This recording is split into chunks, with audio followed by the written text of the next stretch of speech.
Regional park गए, वहां दो बैठे थे इलू इलू। पुलिस आ गई।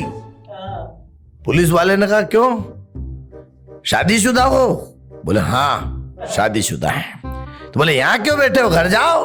बोले साहब घर जाएंगे तो कयामत आ जाएगी, इसका पति इसको मार डालेगा ना मेरी पत्नी मेरे को खा जाएगी।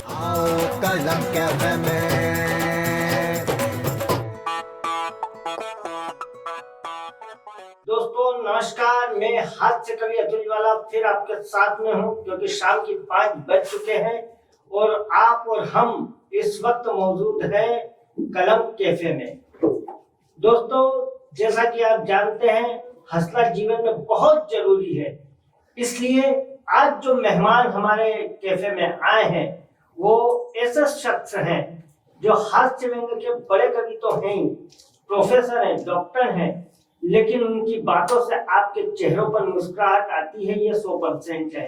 तो मैं बिना किसी लंबी भूमिका के आपकी तालियों के बीच आवाज देना चाहता हूं देश के बड़े व्यंग्यकार, बड़े हास्य कवि डॉक्टर श्याम सुंदर पलोर जी को। जोरदार तालियों से आह्वान करें डॉक्टर श्याम सुंदर पलोर जी।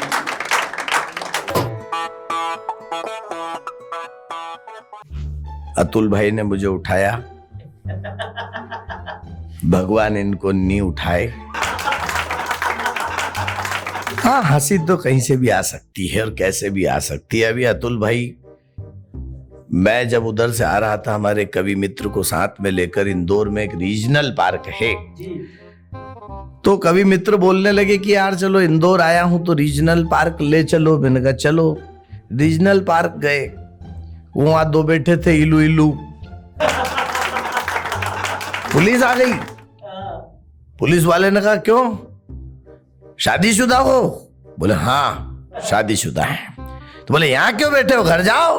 बोले साहब घर जाएंगे तो कयामत आ जाएगी, इसका पति इसको मार डालेगा ना मेरी पत्नी मेरे को खा जाएगी। बड़ी बड़ी विचित्र स्थितियां हैं देश में, मगर कोई कवि कहता है कि जिसकी हस्ती जिंदा है, जिसकी मस्ती जिंदा है, उसकी हस्ती जिंदा है, वरना कुछ लोगों को देखकर लगता है जबरदस्ती जिंदा है। हाँ, फोकटी तनाव पाल लेते हैं। वो मैं घर से निकला तो जुम्मन चाचा सिर पे हाथ धर के बैठे था। मैंने कहा चाचा क्या हुआ? बोले यार डॉक्टर साहब एक न एक दिन में मरूंगा।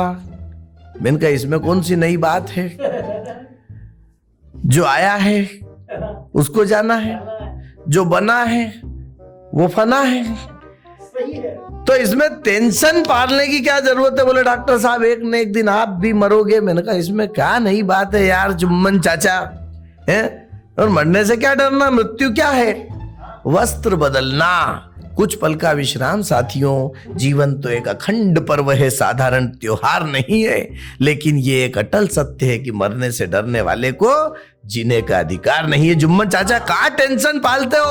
और मैंने कहा तुमको टेंशन किस बात का है? नहीं मैं सोच रहा था कि जो आखिरी में मरेगा उसको कब्रिस्तान कौन लेके जाएगा। फोकट ही टेंशन पाल रहे हैं। मैं इधर आ रहा था तो वो 3-4 छोरे आ गए, भारत पाकिस्तान का टेंशन ले लिया। मैंने कहा वो पाकिस्तान क्या टेंशन पालना किसी का भी यार, है उनको कभी अपने अमित शाह का सपना आ जाए तो रात की 2 बजे नींद में चौंक के उठ जाए, और कभी जितनी उनकी कुल रक्षा बजट है ना, इतने का तो अपने यहाँ राऊ के चौराहे पे लोग चिलम फूक देते हैं। फोकट ही टेंशन पालते हैं। वो हिंदुस्तान पाकिस्तान की बॉर्डर पर एक मुर्गी ने अंडा दिया, लड़ने लगे दोनों देश के सैनिक। बोला अंडा हमारा, बोले अंडा हमारा। एक रास्ता निकाला, बोले 1 मिनट में जो सबसे ज्यादा चांटे मारेगा अंडा उसका।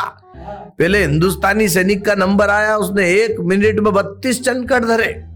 अब पाकिस्तान का सैनिक बोले भाईजान मेरे को आपको 1 मिनट में 33 चांटे मारना। बोले काहे के चांटे मारना, अंडा ले जा। अरे अपनी देशभक्ति तो ऐसे भी हो जाती है, किसी भी तरह से अपनी देशभक्ति हो सकती है, और नहीं तो ये सिर फिरे लोग तो न जाने क्या क्या। और देखिए एक बात आपको बता दूं, मुझे इस कलम कैफे में अतुल भाई ने एक काम दिया है आपके होठों की मुस्कुराहट को कायम रखने का, क्योंकि रुलाने के लिए तो आपके सगे रिश्तेदार ही काफी है। भाई भाई का नहीं होता है। चेहरे पर मुस्कान दिलों में खाई नहीं देते हैं, करने को हिसाब पाई पाई नहीं देते हैं। आज करेंगे पिताजी वसीयत दौलत की, इसलिए इकट्ठे हम चारों भाई नहीं रहते हैं। वो स्थिति पूरे देश में, मगर फिर भी हंसना ही हमारी जिंदगी का मकसद होना चाहिए और उस मकसद को लेकर हम निरंतर आगे बढ़े, यही तो उद्देश्य है। अब क्या है, फोकटी न जाने कैसी कैसी स्थितियां निर्मित हो जाती है। अतुल भाई, वो एक सच घटना पर आपको एक व्यंग रचना सुनाता हूं। दादाजी अपने पोते को सड़क पर कैसे चलना ये बता रहे थे। तभी नशे में टुन्न साइकिल सवार राहगीरों को सता रहे थे। चरामृत पान करके होले होले वो जा रहे थे डोले डोले। बेवड़े की शाही सवारी के पीछे धीरे चलो रे, ऐसा एक स्कूटर चालक बोले। उसी समय गली में से दो कुत्ते अलमस्त अंदाज में करतब करते करते आए। एक दूसरे के पीछे दौड़ भाग के चक्कर में उस नशेड़ी से टकराए। दृश्य कुछ ऐसा हुआ कि साइकिल के नीचे कुत्ता और साइकिल के ऊपर सुराधारी। भाई साहब उठ जाइए वरना 14 इंजेक्शन लगेंगे, ऐसा भीड़ चिल्लाई सारी की सारी। चिया चिया चिया करते वो श्वान जैसे ही वहां से भगे हैं, शराबी बोला, साला आदमी तो ठीक, अब कुत्ते भी दारू पीने लगे हैं। साला आदमी तो न जाने किन किन चीजों में हम उलझ जाते हैं। और बहुत विचित्र चीज है इस देश में। एक और विचित्र चीज है, अभी कोरोना ने लोगों को बता दिया कि योग का क्या महत्व है। बहुत योग बड़े स्टाइल में लोग करते। मेरा एक किराएदार है अतुल भाई, वो पट्टा मद्रास से आया है। मैंने उससे पूछा, मैंने कहा क्यों रे भाई तुमने मद्रास का नाम चेन्नई क्यों किया? बोले हम लोग लुंगी पहनते हैं, उसमें चेन्नई होती है। मैंने कहा वाह रे प्यारे लाल। अब एक दिन सुबह सुबह मेरे को फू फा की आवाज आई। मैंने कहा यार सांप निकल आया। मैंने डंडा उठाया, चढ़ाव के नीचे देखा सांप नहीं था। खिड़की से झांक के देखा, गमले के नीचे सांप नहीं था। जैसे ही मैंने अंदर झांका, वो पट्टा योग कर रहा था। मैंने कहा ये कोई योग करने की जगह है? पीछे राम मंदिर के बगीचे में योग किया कर। सर मैं राम मंदिर के बगीचे में ही योग किया करता था, पर दरअसल मेरे को लोगों ने मिलकर मारा है। अरे मैंने कहा तेरे को मारा क्यों? बोले मैंने लुंगी पहन के शीर्षासन कर दिया। अरे बड़ी बड़ी स्थितियां खराब है। और अभी तो वो बाबा रामदेव के सब चेले बन गए, उनके अभियान में लगे हुए। वो एक बच्चा आ गया, बोले बाबा रामदेव के यहाँ से मैगी लेके आया हूं।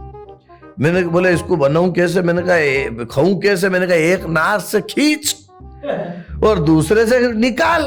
बड़ी अरे अच्छा, मेरी तो एक बात आपको बता दूं, एक मेरे खास मित्र के साथ जो सच घटना घटित हुई, उस पर मैं आपको एक व्यंग रचना आखिरी सुनाकर अपने प्राण त्याग दूंगा।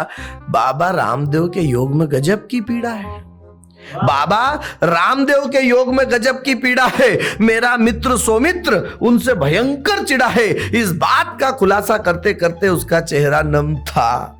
बाबा के कारण दादाजी चले गए, इस बात का उसको गम था। हमने पूछा क्या हुआ भाई, कैसे हुआ यह सब? रुआ से भरे स्वर में वह बोल रहा था, तब रात को तो दादाजी अच्छे थे, खाना खाया साथ में, किसी तरह का रोग नहीं था उनकी कायनात में। बात सुबह की है, नल आए तब हम पानी भर रहे थे। उधर दादाजी बाबा का चैनल देखकर योग कर रहे थे।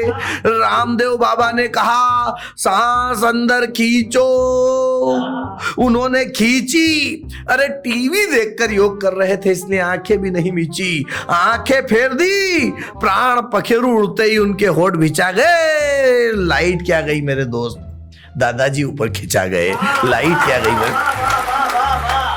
और इन पंक्तियों के साथ मैं आपसे विदा लेना चाहता हूं।